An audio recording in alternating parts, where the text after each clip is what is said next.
దురదృష్టం ఏంటంటే ఈరోజు రాష్ట్రంలో నేరస్తులు రాజకీయ ముసుగులో మాట్లాడుతున్నారు.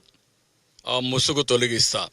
ఒకవేళ మీరు ముసుగేసుకొని వచ్చినా నేరస్తుల్ని నేరస్తులుగానే పరిగణిస్తాం తప్ప నేరస్తులు ముసుగేసుకొని వస్తే భయపడే సమస్య ఉండదు. ఆ విషయం మీరు గుర్తుపెట్టుకోవాలని హెచ్చరిస్తున్నా.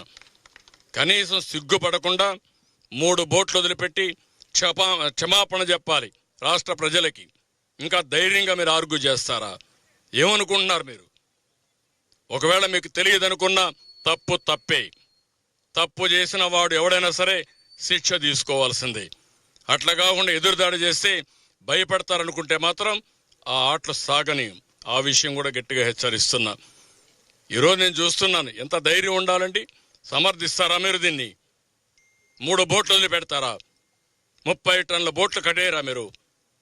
లంగర్ లేదా మీకు? ఎవడు పెట్టుకు చేంతాడేసి కడతారా మీరు?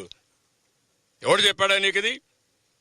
మీరు మనుషులా? మీరు కృష్ణా నదిది, కిందన ప్రకాశం బ్యారేజ్ ఉంది, పైన 30 టన్నుల బోట్ని మొన్నటి వరకు ఇసుక దోపిడీ చేయడానికి వాడిన బోట్ని వదిలిపెడతారా? రంగులేసుకొని వస్తారా మీరు? అంటే రంగులేసుకొని వస్తే, రాజకీయ ముసుగేసుకొని వస్తే మేము భయపడిపోవాలనా? What are you talking? ఏమనుకుంటున్నారు మీరు? ఏదో కావాలని చేస్తున్నారంట. అంటే మీరు ప్రాజెక్ట్ నాశనం చేసినా మీరు మాట్లాడుతూ ఉంటే మేము చూస్తూ ఊరుకోండాలా? మీరు ఈ మారిగా ఎక్కడికక్కడ గండ్లు పెట్టి ప్రజల జీవితాలు నాశనం చేస్తే మేము కష్టపడుతూ మిమ్మల్ని ఒక మాట అనకుండా ఉండాలనా? ఏమనుకుంటున్నారు? ఒక సాక్షి పేపర్, పనికిమాల పేపర్ ఉందని, ఒక సాక్షి టీవీ ఉందని తప్పుడు వార్తలేసి ప్రజల్ని మభ్యపెట్టి మోసం చేయాలనుకుంటున్నారా మీరు? ఆ ఆటలు సాగవు. ఆ విషయం గుర్తుపెట్టుకోండి. నేరస్తులను నేరస్తులుగానే ట్రీట్ చేస్తాం, తప్పును తప్పుగానే ట్రీట్ చేస్తాం. తప్పును ఎవడు చేసినా వదిలిపెట్టే సమస్య ఉండదు. ఆ విషయం గుర్తుపెట్టుకోవాల్సి హెచ్చరిస్తున్నా. ఇది ప్రజాప్రభుత్వం, ప్రజల కోసం పనిచేసే ప్రభుత్వం.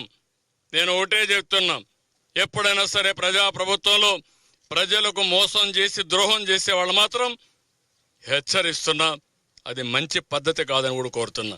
మీరు చేసే దుర్మార్గమైన కార్యక్రమానికి ఇన్ని వేల మంది సఫర్ కావాలి, ఇంతమంది మేమందరూ సేవలు చేయాలనా? మీరు ఇంకా దాడులు చేస్తారా? మీరు ఏమనుకుంటున్నారు మీరు? కాబట్టి ఆటలు వదిలిపెట్టండి, విన్యాసాలు వదిలిపెట్టండి. మీరు రాజకీయ ముసుగులో నేరస్తులు మాని మెయిన్ స్ట్రీమ్కి రండి. రాజకీయాల్లో మెయిన్ స్ట్రీమ్కి రండి.